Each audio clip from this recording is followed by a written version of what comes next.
Welcome to the Shema podcast, the podcast for the perplexed, where Torah insights intertwined through personal stories as well as interviews with leading Torah scholars demonstrate the empowering qualities of Torah and mitzvot. For more great Torah learning through Torch, the Torah Outreach Center of Houston, go to torchweb.org. Now to the show. I have with me today Rabbi Cohen to talk about something that is of vital importance for every Jewish man, all my Jewish brothers to understand. And before I bring them on to discuss this, I want to tell first what is it that I'm referring to, and also talk about my process of learning what this is and how to fulfill this very vital mitzvah. And the mitzvah I'm referring to is Bris Milah. Now, I always thought it was strange when I first started becoming religious and studying Torah 10 years ago that this very important mitzvah of circumcision was so important, so binding to the Jewish people. It didn't make any sense, because if God wanted us to not have a foreskin, then why not just make us without a foreskin? But I didn't really understand what this all was referring to. For one, I learned that because I had a circumcision, it was not a bris milah, because my parents didn't know any better, and they had a medical doctor circumcise me the day after birth. So I had to learn that that's not a bris milah. I had to go back and do that it's supposed to be done on the 8th day by Moil. I had to have a rabbi do this for me. But more importantly, what I've learned over the years is what this mitzvah means, what it is a symbol of, and what it represents is not what I was doing at all my entire life, especially as someone who was not religious. Growing up, never being exposed to Torah, I didn't understand any of these things. And the power behind Bris Milah, that covenant, is that we are elevating ourselves beyond the animal. We are having our souls take control and submit our will to that of our eternal, infinite Creator, and not act like an animal when it comes to these areas of sexuality. When I was growing up, I was very sexually active from a very early age. I did not know what the Torah teaches us, that there's an organ of our body, if we feed it, it'll become more hungry, and if we starve it, it'll become satiated. I did not understand that. So in my 20s, I dated for one sole purpose, and that was for the opportunity to have sex. And because I was constantly feeding it, it was always wanting more, different women. And then I also realized that the damage I was doing by looking at women as not being these holy neshamas in a body, but simply being there as an object for my own delights. And when I got married, I'm very grateful, thank God, that my father impressed upon me that when you get married, the lowliest thing a man can do is cheat on his wife. So that's something I never considered. However, my wife and I grew up in an environment where we were taught if you can look but not touch. The other thing I was exposed to growing up that we all have been is that this idea of masturbation has been so normalized in our culture. I remember in the 90s watching sitcoms like Friends, where they would joke about looking at pornography and masturbating. There was an episode of Seinfeld, a famous one, I think it's called The Bet or something along those lines, where Jerry Seinfeld and his friends are sitting around and they start talking about this, and Jerry says, "Oh, it's like brushing your teeth. You got to do it in the morning." And that was my take. And then they all made a bet and this wager on who could go the longest without self-satisfying themselves. I think when they all got back from the restaurant, Kramer comes in the room, slaps down his money, and says, "I'm out." It's like, "We've only been gone from the restaurant for like 20 minutes. He's like, "I saw this woman on the way home." So that's what I grew up with. We all did. Many of those who have been outside the Torah observant community, and it's become so normalized. And so when I got married, I had such lust built up inside of me that my wife was not interested in satisfying that for me. So she knew I would take care of these matters. As she would say, that's a problem you need to solve with your own hands. And we didn't know any better. And we would make jokes about it. We would be out and I would see a beautiful woman dressed seductively. And she would say, "So is she going to be in those little movies you run in your head?" And I always make this joke, just like, "Yeah, baby, but you're the star. They're just extras on the set." And she did not realize the damage this was doing to her on a spiritual level, on a psychological level, because this is what the world was telling us, that this was totally permissible. And this was even happening when I began studying Torah. And I would come across, I remember a Talmudic verse that said, if something to the effect that if a man can't control himself in this area, it's better if his hands are chopped off. I remember reading that early on going, whoa, I don't like that. So I went to look for other opinions, and they're on there online, people that call themselves rabbis that would say in their blogs that was totally permissible, but these are not rabbis. They're people with the title rabbi. And I said, okay, I like their opinion. Because I couldn't imagine not being able to do that because it seemed like just this an urge that the body needed to release, like go in the bathroom. I couldn't imagine this. And I would come across text from time to time and I would just overlook it. And the other thing that really bothered me when I first started studying Torah was understanding that Hashem knows not only our actions and our words, but he knows our thoughts. That idea bothered me to no end at the beginning of my studies because I knew what my thoughts were many times. And I don't want Hashem in my mind when I wanted those just to be mine. But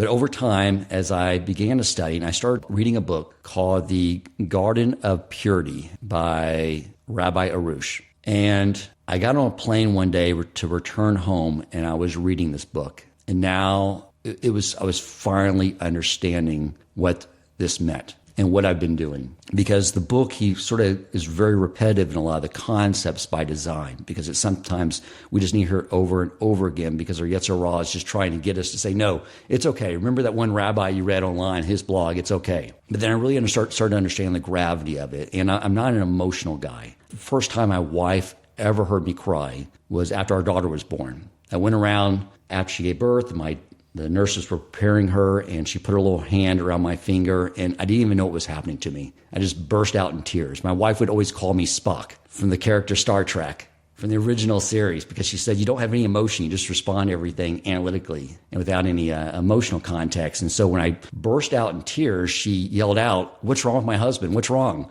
Because she never saw me do that.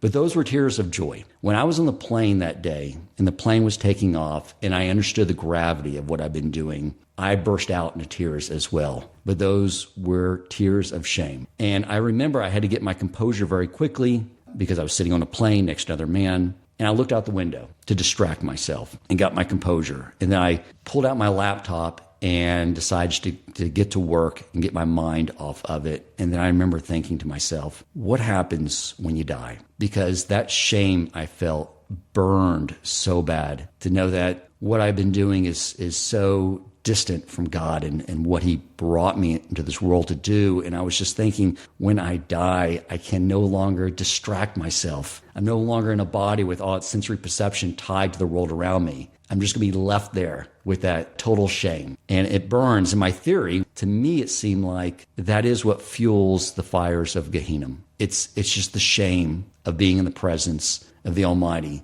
And I really wanted to remember that feeling because I knew it would motivate me to do the change I needed to do. And on my way back from the airport home that day, I did call my rabbis, Rabbi Yokov Wolbe, because I was pretty broken down. And he reminded me of Teshuvah. And I wanted just to say it out loud to someone. This is what I've been doing, because I wanted to make sure I changed. And so this process was very challenging because I had been fueling these movies in my head. And my Yetzer Hara was more than happy to be the executive producer of all these movies.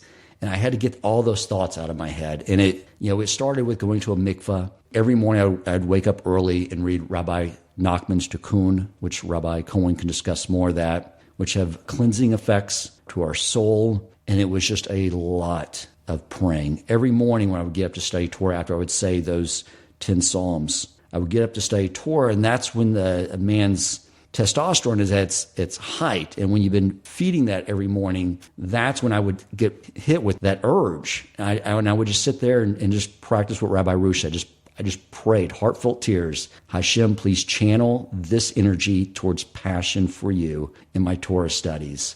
I was marking off 40 days in my calendar because I know 40 has a very spiritual component to it of change. And I would fall sometimes and I would set the clock over again. But finally, I got through that 40 days. And now when I look back on it, being just cleansed of that, it makes the world of difference. For one, I know that I'm fulfilling that covenant with the Almighty. I'm doing this for myself. I'm not an animal. An animal goes out there and acts on an urge. Our society almost elevates men when they act like animals. I see ads all the time where there's men getting lots of women. They idolize them. That's being macho. That's being masculine. And Shema and Torah is saying it's just the opposite. They're acting like extremely feminine. They're acting like animals. There's nothing to give them any type of value at all for behaving that way. And so this is such an important topic that I want all my brothers out there to know exactly what it is doing to us when we do participate in this or any type of sexual immorality, that there's a proper way, even with our wives, of doing things in a holy and modest way. And to make sure that whether it's at that point in time when your soul is pulled from your body, you stand before the Almighty, I don't want any of you to ever feel the burning shame of knowing that you didn't have the opportunity to do teshuvah for this in this world. Or as we know, we're in the doorsteps of Mashiach, and I don't want any of us to get caught with our pants down, figuratively or literally, when it comes to this matter. So I will now bring on Rabbi Cohen. Rabbi, thank you so much for coming on to talk about this very important topic. Pleasure to be here. Thanks, Dan, for inviting me. It is a touchy topic, isn't it? Yes, indeed. Yeah, in the religious world, definitely it is so danced or so lightly upon, and the recesses really hardly spoken about, more like shoved under the carpet as much as possible. Even though nowadays there is classes that are going on around the world in order to help people, young and old, with this issue. And it is an issue. So yes, I do share a lot of the same experience, because don't forget, I was also not raised in the religious world, raised in the sunny beaches of California, where everything was basically open and everybody was running after everything, and whatever the skies will live in, whatever your eye sees, go after. And I also was not aware of the idea of keeping the covenant. We'll call it Shmirat Habrit, keeping the covenant, guarding the covenant. Until I got to yeshiva. And even then it was a few months in when I was exposed to a text that also made me cry and probably, made me also shake to realize that, whoa, I had no idea that the Torah, how the Torah views this activity. Because of course nowadays, and it probably was then and it's more now, that the psychologist will say, and the world will say, this is a natural thing to do. It's part of your nature. It's what we do. And the Torah teaches that it's not so. And the inner reason why is because that science is not proven, but all of the Kabbalistic texts come and tell us that the seed of a man comes from the brain. It comes from the mind. It comes from the highest place. As a matter of fact, I think even also physiology, I'm not sure where I read it, in what book, that, at the time that there is an ejaculation, all of the body, as well as the mind, donates their best for the arrows that are shot forward, okay? In other words, it's a portion of yourself that you're giving over. And the idea here is that the mind and the body, this is potential life. The seed is called potential life, that it can impregnate. And even if, let's say, a person is with a woman who cannot get pregnant for whatever reason, there's still, we have handed down, that there's still a neshama, a soul that is created with this powerful act, because this is a unbelievable source or an energy of a life-giving process.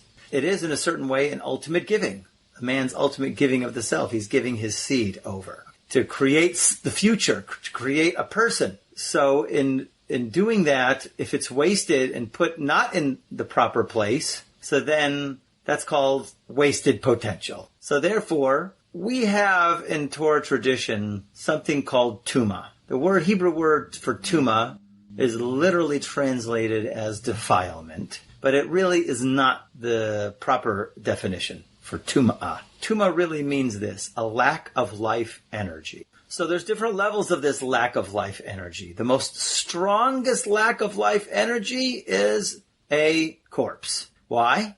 Because it had a soul in it, and the soul now has left the body, and nature abhors a vacuum. Instantly, that goes into this body is with this extreme lack of life energy.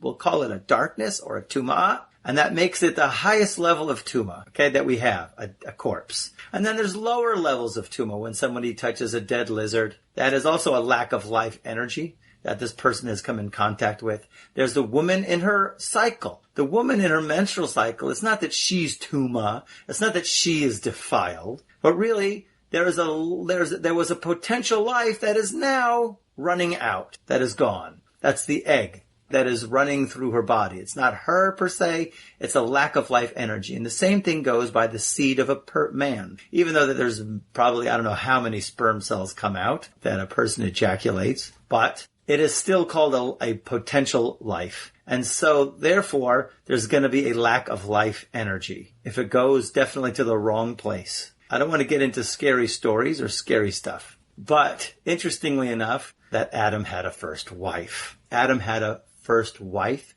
I'm not going to say her whole name. We're not allowed to say. He had a first wife and her name was Lil. We don't say her whole name. We're not allowed to say her whole name. And because we are very subtle energies, and to say her whole name, well, we're going to be introduced to it. In any case, Adam and Lil, the first wife, had an argument. I won't go into the details of that argument. And basically what happened is, because of this little argument, God took Lil and took her out of the Garden of Eden. And then, of course, God had made Eve. And, of course, he made Adam to go to sleep. He created Eve from the side or the rib. And then, of course, Adam was joined with his flesh of flesh, bone of bone, with his wife Eve. Now, Lil is outside the Garden of Eden, seeing her ex get remarried. And I wonder what that would be going on in her mind. She's not too happy. Just to play it out in terms of the drama. Of course, all of these things have different and a higher scale metaphor, but just for us, in terms of the storyline, that's how it goes, okay? But of course, these represent Kabbalistic energies and flows of energies, and really it is the creation of free will. So as it goes, Eve got married to Adam. Lil is outside of the Garden of Eden, is not too excited about this. As a matter of fact, she's really mad. She's mad at God, and she's mad at Adam, and she's going to take her revenge. And how does she do it? So after that whole incident there, Adam had Cain and Abel. Cain killed Abel. Adam separated from his wife for 130 years. And in those years, every single night, wherever Adam was, Lil would come to him. Actually, Lil, and she had another friend, Nama. They would come with cerveza and tequila, and they would have a nice hot tub party. And basically, how that's interpreted in Kabbalistic texts is Adam had a lot of seminal emissions. And through those seminal emissions, there were certain entities that were born. And you talk about 130 years of entities that were born.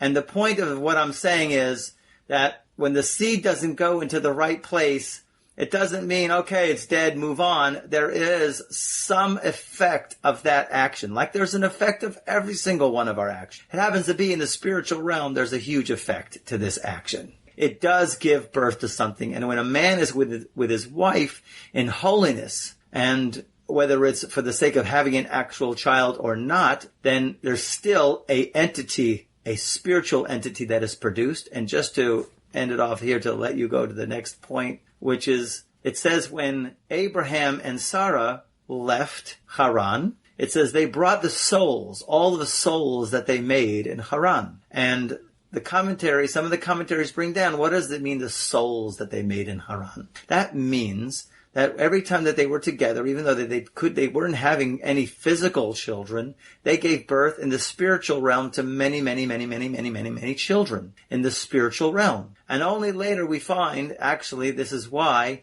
people who convert, they always will call them after they convert, this is so-and-so, son of Abraham. Or this lady is now so-and-so, son of Sarah. They're always going to be Ben Abraham or Ben Sarah, because we say that those were the souls that Abraham and Sarah created. And now, only now, thousands of years later, is there a chance to come into this world. So, just in short, the seed is a very, very high potential energy. So, therefore, we always try to, use it for its holiest purpose. So it sounds like that whether we are engaged in that act in a holy way with our wife, in a proper way of modesty, then it's still creating something very positive. Absolutely. Even if a baby doesn't occur from that. Yes. And if we do it in a negative way, it's creating something very negative as well. Right. Because that is the thought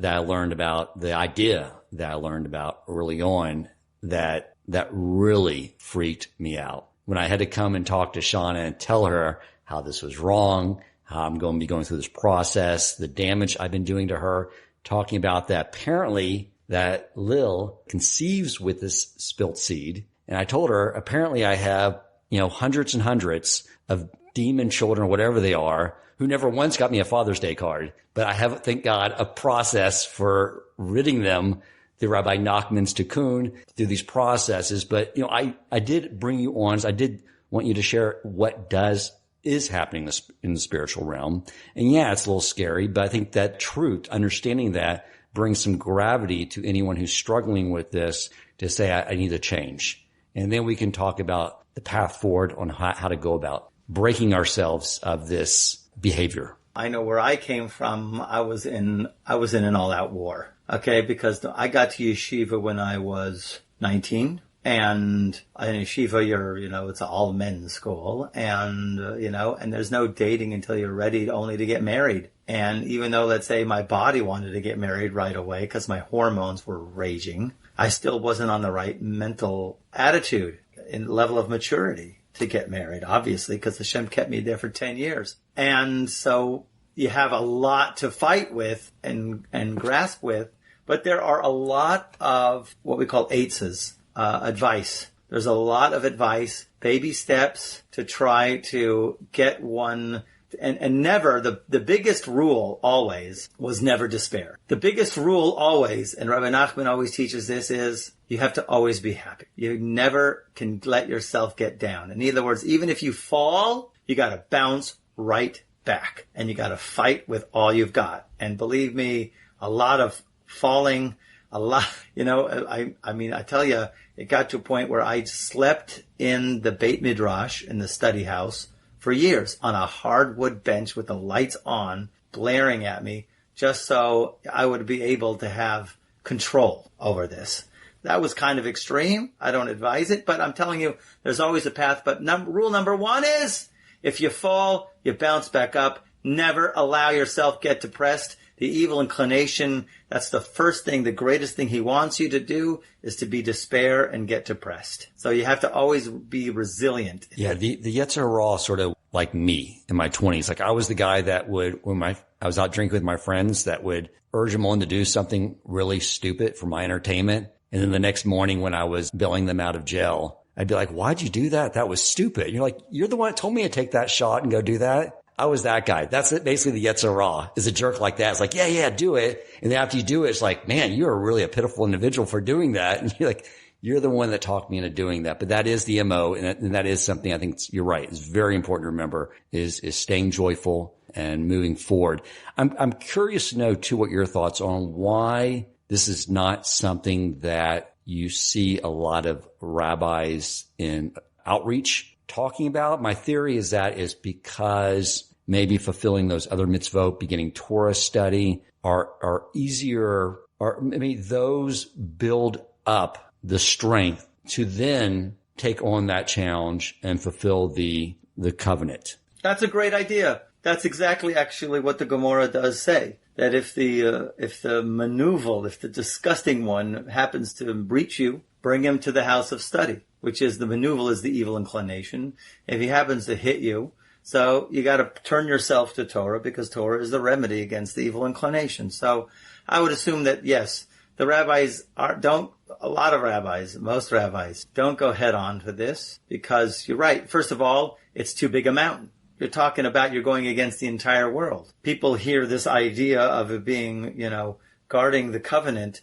That's like from somebody from outside would look at that at a surface way and say that's ridiculous. This is the way of nature. This is the way. So, okay, first you have to educate in Torah, and then they have to understand the potential that is in this act. And it is the holiest of holies, by the way. We do look at the house, a person's house, as being the mini temple, mini Beit HaMikdash. Your table is like the altar. Your kitchen is where they would slaughter the offerings. And actually, you'd light the Shabbos candles as like the menorah. And actually, in terms of every single chamber or place that they would have in the temple, it has its counterpart, the Holy of Holies that's in the temple where the Ark of the Covenant was.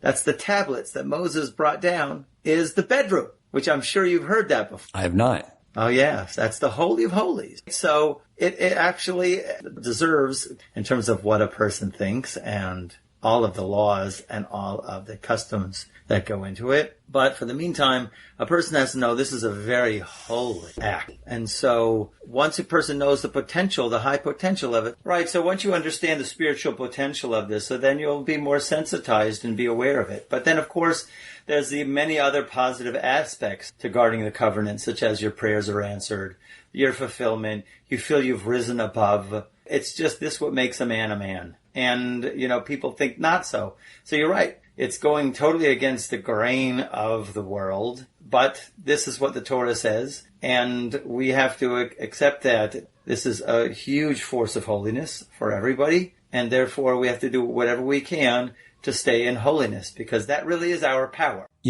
Even back when I was engaging in that, the reason it's not like any other bodily function is because that function only happens if you entertain thoughts. It can't happen in the absence of thoughts. And the thoughts always would become, more diminished. So that right there shows that there's something, obviously, it's not like some other bodily function. Yeah, so now you're getting into something else. You're getting into kind of like what areas or what advice can we start in terms of the path. So the first path really is watching the eyes. Okay? You mentioned thoughts, but I go first because usually, yes, the person's thoughts can wander, and a person, actually, we say, a person does not makshe. His limb does not get hard unless there's a will, okay? In other words, there has to be thought. But I say before thoughts is once you watch your eyes. The first thing is, and it's a hard one, but it can be done, you have to start to watch your eyes. You have to start to watch what you see on the internet. You start to watch on the street, and you start to watch your eyes, because the evil inclination only dwells on what the eyes see. If the eye doesn't see it, the evil inclination has no power. And isn't that what when we read the Shema and it discusses the tzitzit, that is what that is there for, is to remind us to not wander after our eyes? Yes, right, because the eyes will take you to somewhere else. And then once the eye sees, as we have handed down, the heart desires, and then the body goes after. So it starts with the eye seeing, and then your thoughts. The eyes are the first project energy or capturer of energy that comes out of the mind. It's the first thing. So therefore, once you got it in the eyes, you've triumphed majorly in terms of overcoming the first hurdle. The next, of course, is you got to watch your thoughts. And then, of course, words and what you hear is the next level. And then, of course, there's the actual act itself. So when it comes to guarding our eyes, that is even so much more challenging today than ever. Because if you want to watch something entertaining, it's almost impossible to find a good series or a movie that doesn't have some scene in it with what? Yes. It's very, very difficult. So you need a mashgiach or a mashgicha, what we call it. You need a supervisor, a kosher supervisor. You need somebody there with you who will block your eyes. If you don't have somebody, well, then okay, try to do it yourself. Listen, I'm not saying it's not challenging. It is probably the most challenging because it's something also in our society that we're not accustomed to do. Women walk around very immodestly dressed, and no one has ever taught, and they don't teach it in schools. Hey, you shouldn't be gazing. You shouldn't be looking. First of all, women shouldn't, whatever. It's going to be, this is what society is. We're in it.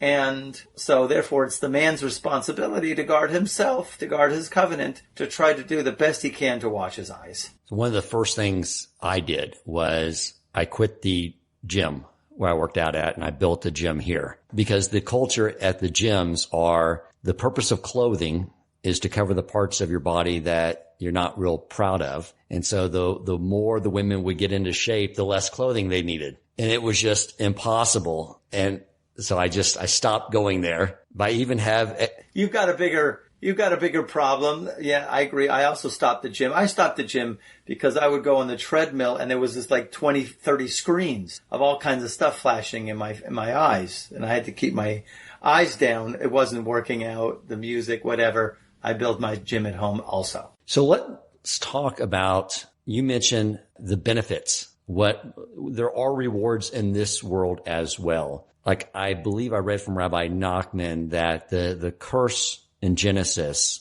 that Adam would have to toil for his bread, that curse gets lifted when the covenant is maintained. Yeah, there's a lot of statements, there's a lot of ideas like that in terms of the benefits that a person who keeps the covenant, how well connected he is and how well, basically, we'll call it the bounty, how the bounty flows. Okay? Meaning the spiritual bounty, which has to do with, it bleeds in all areas. Not only just consciousness, but also actually your parnasa, meaning your finances. All of those things flow when a person keeps his covenant. The biggest paradigm we have of that is with Joseph. Now, Joseph, who was sold by his brothers down to Egypt, 17 years old, he's in the house of Potiphar, and the wife of Potiphar, sees in the stars that she's destined to have a child from Joseph. So she's changing her clothes, and she's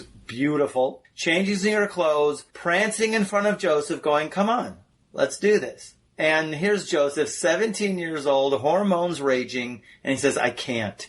I would sin against God. It would result in unbelievable damage to me and to my family and to the world. So he overcame a huge test that I don't know if any of us would be able to withstand. Nevertheless, because he did that, meaning he kept his covenant, he did not live with this married woman, he was able to be the conduit for all of the food supply of the entire world. Now, in the Kabbalistic sense, if you notice the 10 Sfirot, Joseph corresponds to what we call Yesod. Yesod is called foundation. It also, all of the 10 Sfirot correspond to our body parts. So you'll have 3 columns of the 10 Sfirot, but there's the middle column, actually, and the 9th Sfirah is called Yesod, foundation, corresponds to Joseph, and also corresponds to the circumcision, that particular body part. So here he totally embodied the commitment of this body part, and that's what he really represents, commitment,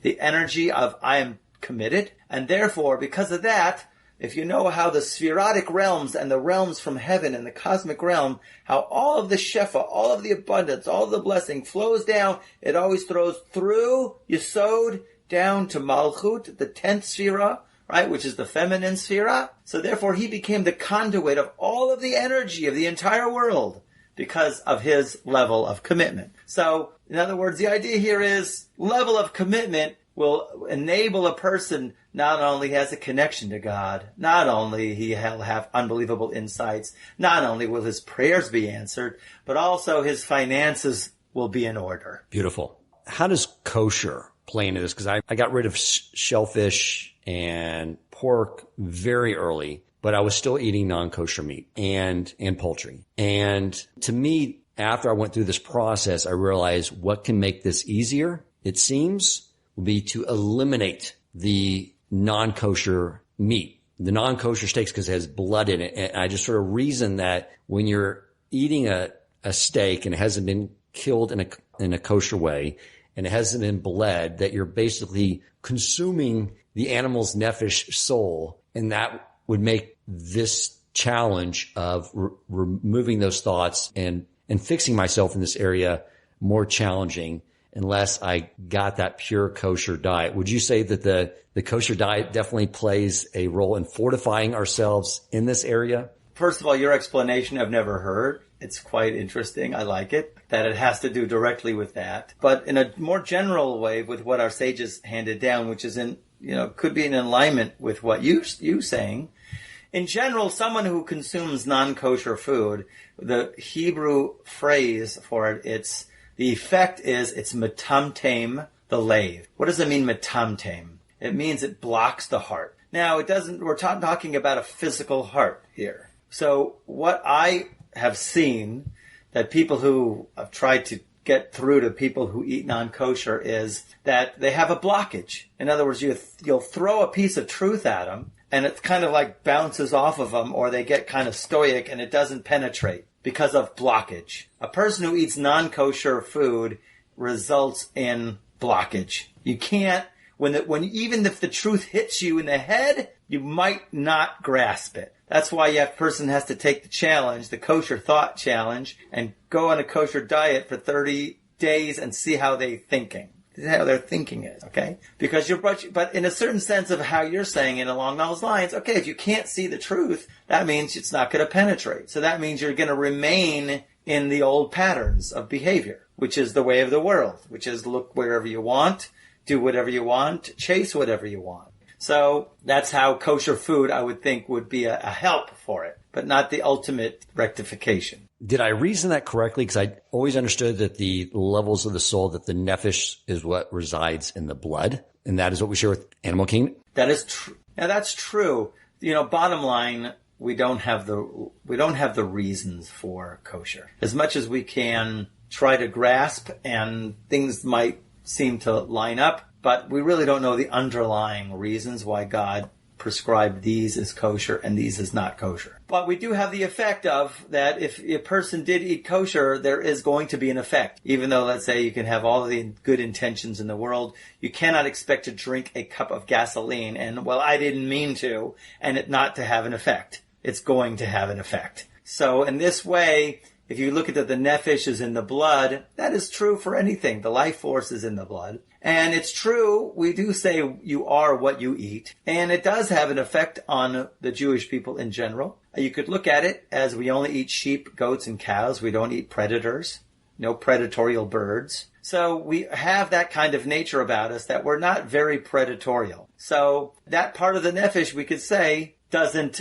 affect us. In other words, that part of the nefesh of a non-kosher animal or a non-kosher slaughtered animal. So tell us about the process for change in this area. Like maybe if you could start off with Rabbi Nachman's tikkun and what he brought down. So, usually believe me, in my war that I went through, my 10-year war, it was, I went to many Kabbalists for rectification. I went to many, rabbis for advice. And there are many pieces of advice. Like I was going to say earlier, you don't have glasses. I do.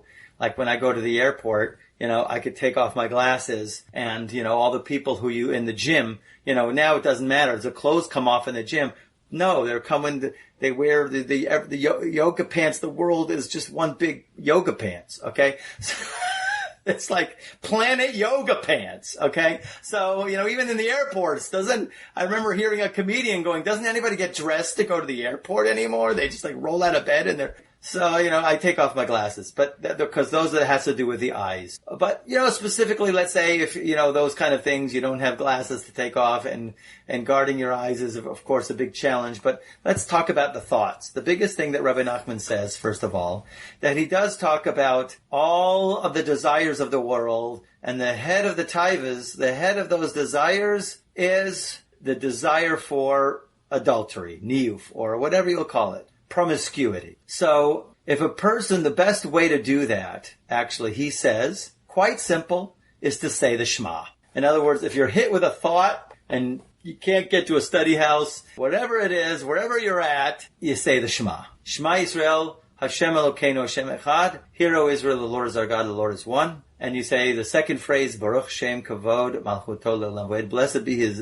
glorious name forever and ever. Blessed be His glorious kingdom forever and ever. So the idea here of that Shema is a lot into it, believe it or not.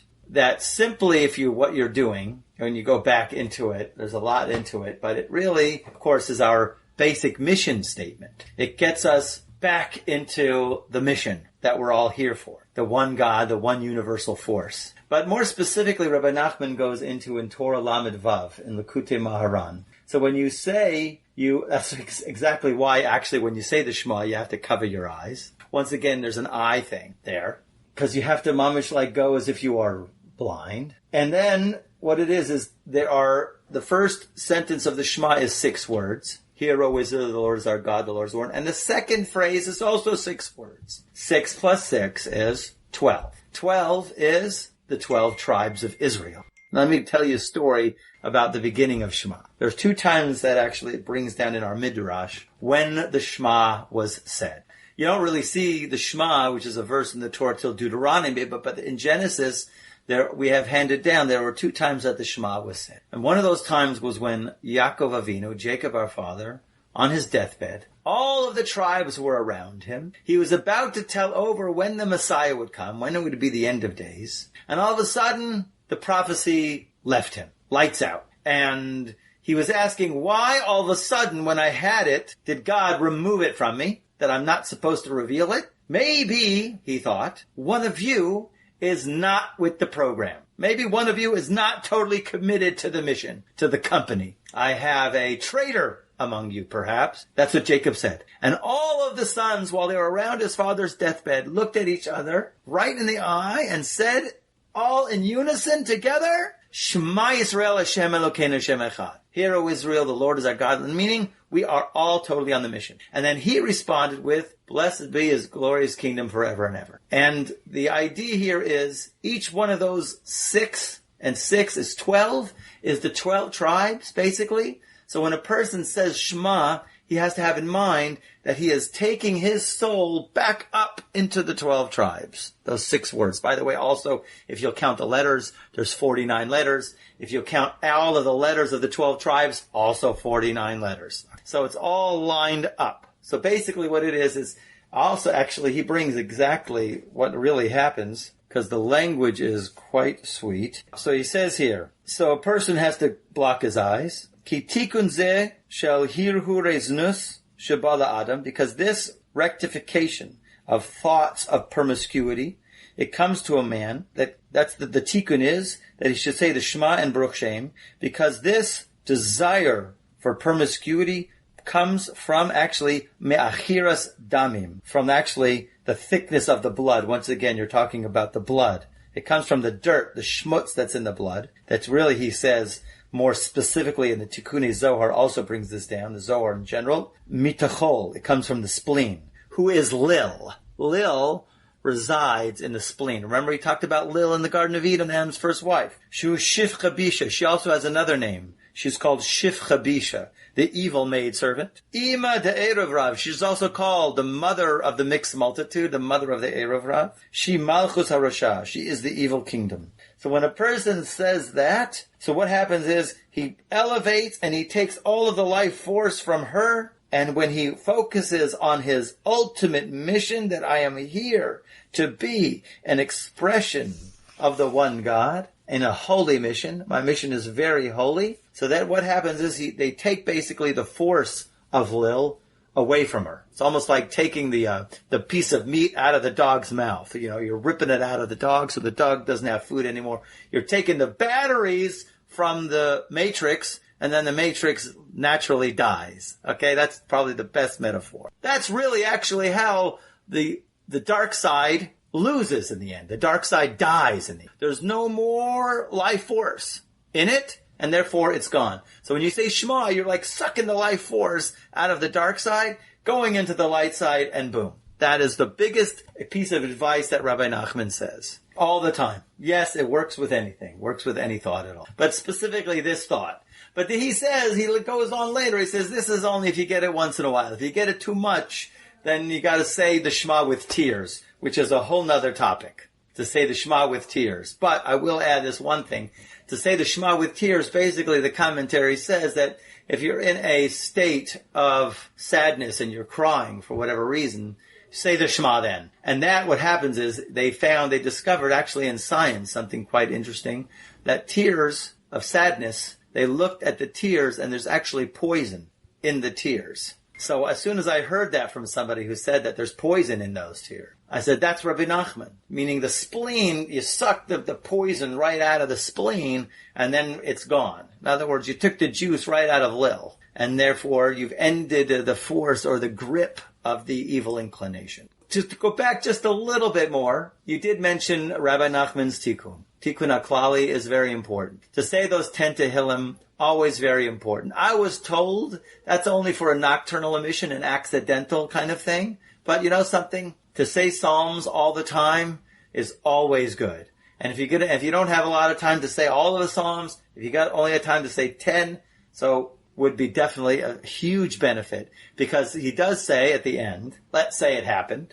Let's say it happened. A person fell. So like we spoke before, that energy goes to the dark side. Lil now takes that energy and has a hybrid creature in the spiritual side, what you would call a demon or a hybrid or something. You got to get it back. So the tikkun of Rabbi Nachman, the 10 Tehillim, suck those energy sparks back. So if a person has what we call a nefila, he fell. So therefore, he always recommends to say those 10 Psalms that the next day, and therefore to get the holy sparks back, so that when a person at the end of his life, he's not greeted with 10 million children from the dark side, that not one of them sent a Father's Day card. So Rabbi Nachman's tikkun is only for a nocturnal emission, not for...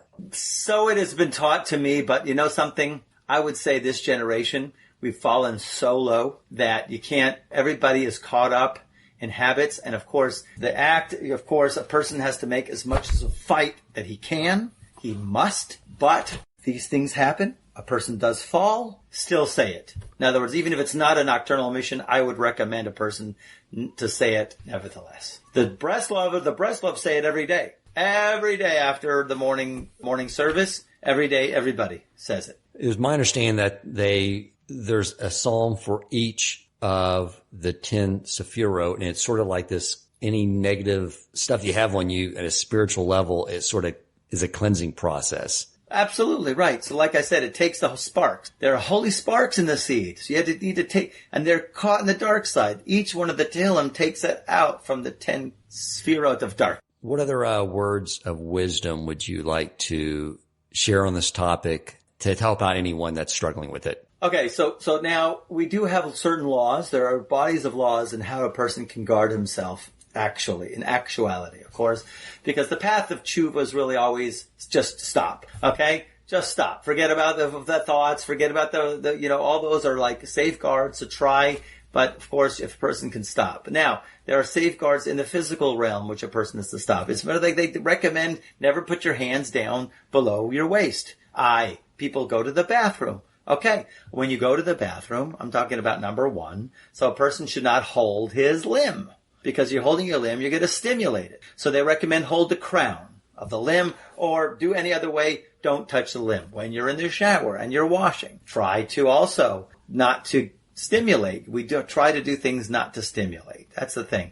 Not to engage in activity, not to look at things which could stimulate that activity, not to listen to things. All of those things go into just the safeguards for it. I also heard, and I've noticed this too, that just crude talk, like I'll be with guys from work and they'll be at a conference, we'll go to a bar afterwards.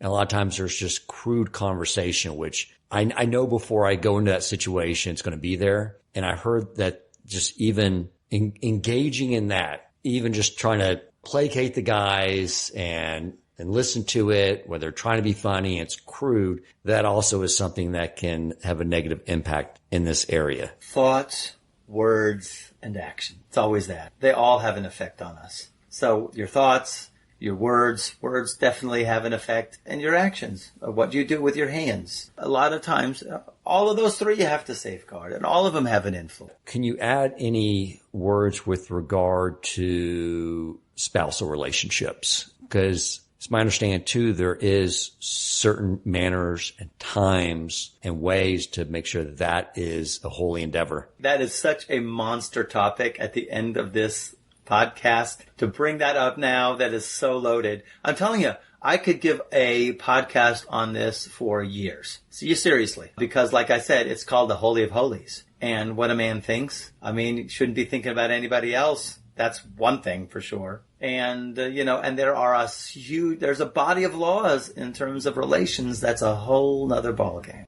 I'll tell you what, Rabbi, that sounds like a nice teaser for a follow-up interview to do on that topic as well.